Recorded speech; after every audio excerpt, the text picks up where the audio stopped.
It's me again, Alona, your nurse educator and lactation consultant.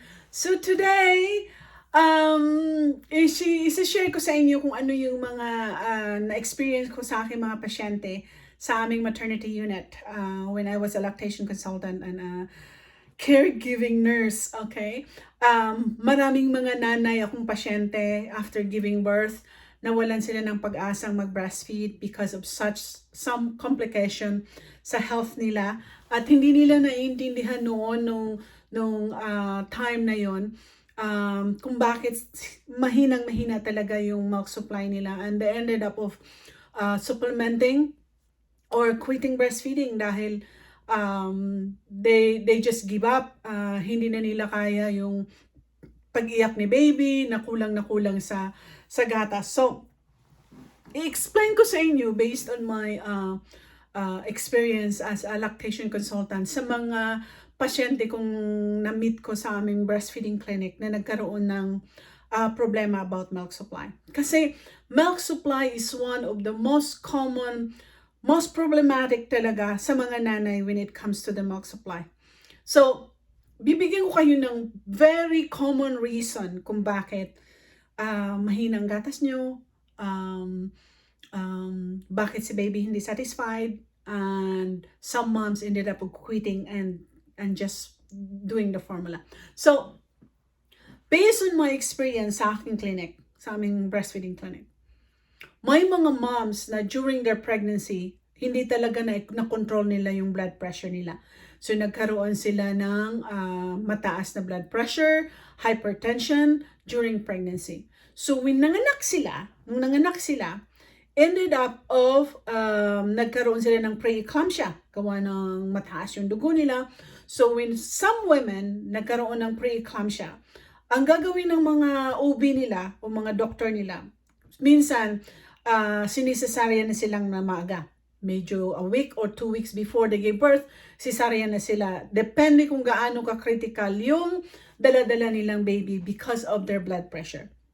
Ngayon, when they have that hypertension during pregnancy, naapektuhan din yung milk supply nila. Number 1, having a C-section, isa na sa pinaka-risk factors na talagang it can affect your milk supply because again, the trauma doon sa cut mo with your C-section, doon sa mga medication na binigay sa'yo during the procedure, may mga side effect yun sa'yo at sa side effect din sa baby. So, there's some babies na kahit 3 days, 4 days after cesarean, ano pa rin si baby, yung mahirap pa rin gisingin, tulog lang ng tulog, ayaw dumede because again, drowsy si baby sa side effect ng medication mo. Depende sa katagalan, kung gaano katagal si baby na exposed doon sa medication, anesthetic meds na binigay ng doktor during the process. So, the longer the baby nandoon sa womb mo na hindi nakuha kaagad,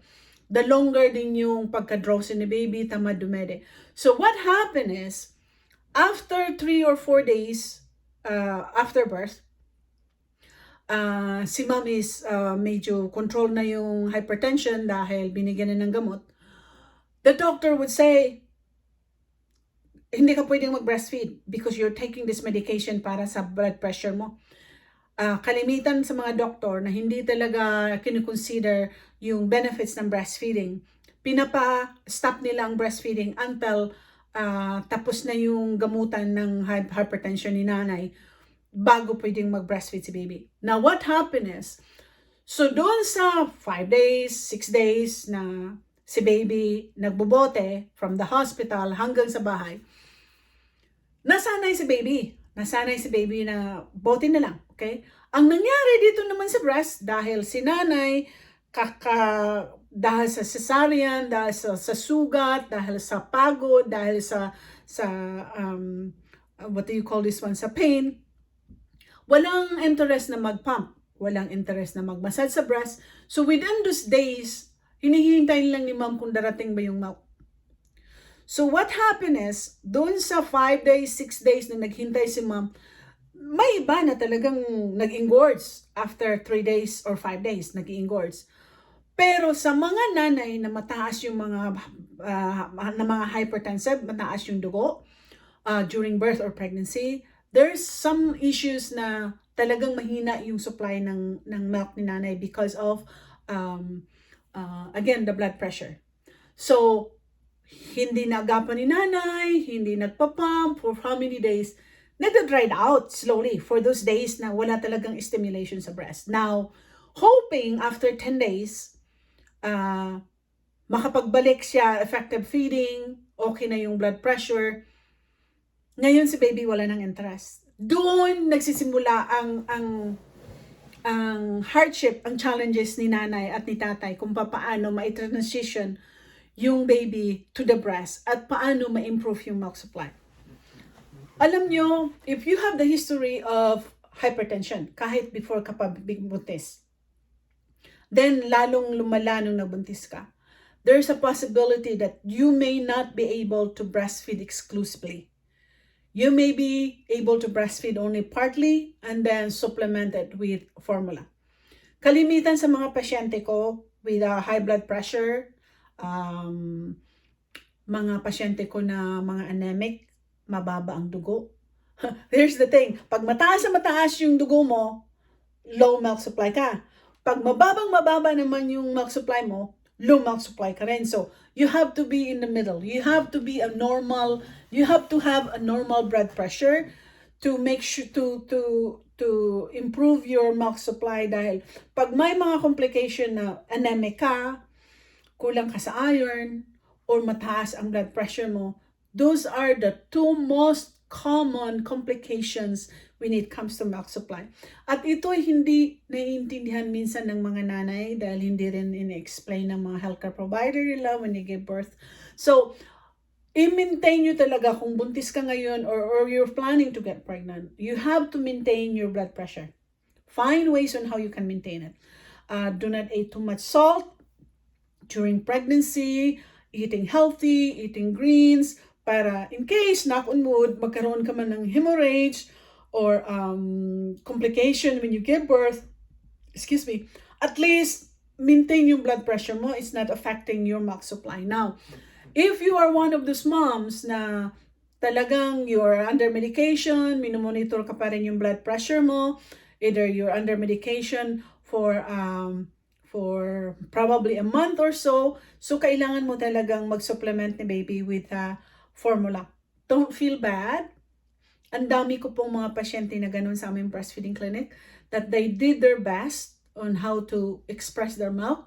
Kahit kunting lumalabas na milk pag nagpapump sila, pump pa rin sila. Never give up. Dahil once ma-normalize na yung blood pressure mo, let's say a month or 3 months from now, normalize na yung blood pressure mo, at heal na rin yung sugat mo, then your body will compensate. Magiging normal ulit yung katawan mo. There's always possibility na dadami yung gatas mo pag healthy ka, pag lagi kang nag-stimulate, pag lagi kang nag-massage sa breast mo. Kasi if you're thinking, okay, maliit lang talaga yung gatas ko, mag-supplement na lang ako, and then you're not doing more effort with it, hindi talaga mag-increase yung milk supply mo. Kasi kalimitan sa mga pasyente ko, ganun minsan nawalan na ng pag-asa, and they just let it go. Kaya naman nilang bumili ng formula. So, okay lang. But for those of you who really want to save money and who really want to work hard on how to maintain your milk, so you have to really work hard. Dahil to maintain your milk supply, it's a lot of work. Kailangang mentally healthy ka, kailangan hindi ka stress. Mababa nga yung normal nga yung blood pressure mo pero stress ka naman lagi ka naman pagod. So wala ding mangyayari dito. So there should be a balance of motherhood life and your life and partner life.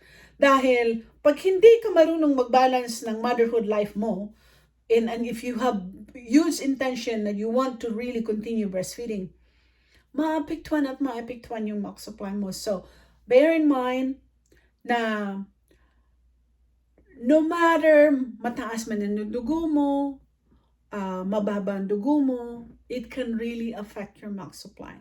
So, what you can do, if your doctor says your medication is reduced, pwede ka nang mag-breastfeed. So, latch the baby. Latch the baby. Make sure na ma-stimulate the baby. Dahil ibang-iba pa rin. It's not the same when you're pumping. It's not the same when the baby's latching. You may be thinking pumping na konti lang yung drops ng milk na nakikita mo, but it's different when the baby is sucking dahil iba talaga yung sensation, a stimulation ng mouth ni baby as compared to the pump, plastic pump.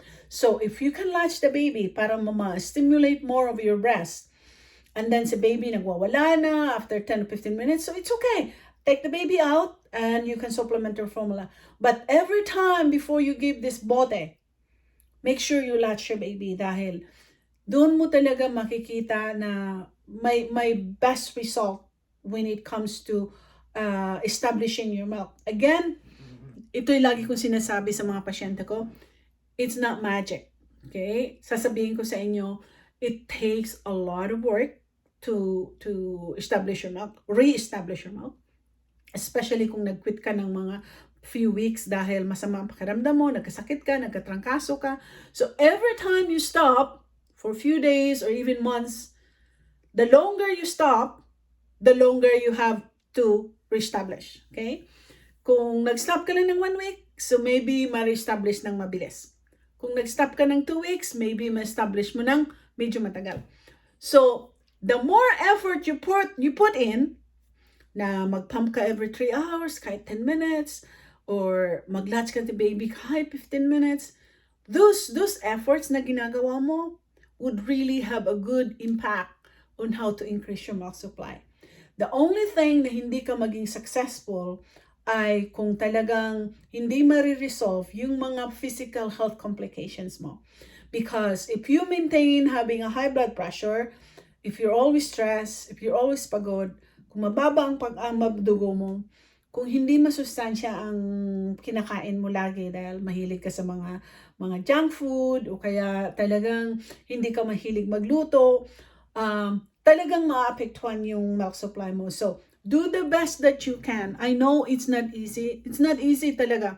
It's not easy to establish your milk. Kung isa ka sa mga nanay na talaga na problema sa milk supply.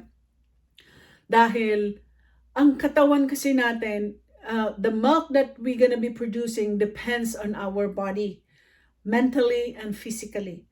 We have to put the physical and mental in tune, nasa tono, dahil pag wala sa tono, yung physical and mental health natin, hindi tayo makapag-produce ng efficient or effective or sufficient milk para sa baby natin. So, for those of you na hoping talaga na ma-increase yung milk supply nyo, don't give up. Kung may time kayo na mag-massage at mag-pump, do it. Okay?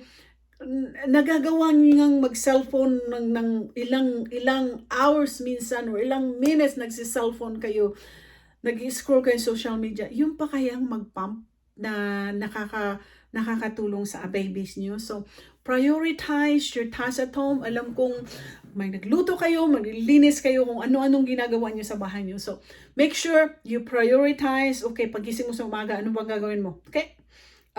Pwedeng unahin mo mag-pump 10 minutes, huwag ka muna magmumog. Okay, so that's a priority, right? You have to have a routine. Ako yung tao na pag may gagawin ako, sinusulat ko yun. Kasi minsan nadidistract ka sa dami-dami ng ginagawa mo, lalo na may other siblings ka. So make sure write what would be your priority. What would be your task for that day? Or you have to make sure doon sa routine mo na may me time ka, okay? Kasi pag lagi na lang baby, pag lagi na lang sila, you have to have a me time, a nap time, rest time, basta includes yourself. So, I hope you learned something from this video. Please do like the video. Share this video dahil alam ko ang daming mga nanay ngayon na problema sa milk supply at gusto nilang makatipid. At hindi nila naintindihan kung bakit gano'n na konti lang yung milk supply nila. So, share, learn from it, be patient. Nandito lang ako if you want to message me privately sa my Facebook account, Alona Forche.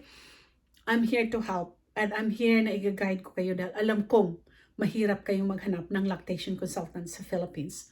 So, I'm doing this right, the right ideas, the right teaching para matututo kayo kung ano yung tama na gagawin nyo with your baby. Bye for now. More videos to come. every 2 to 3 days. Bye!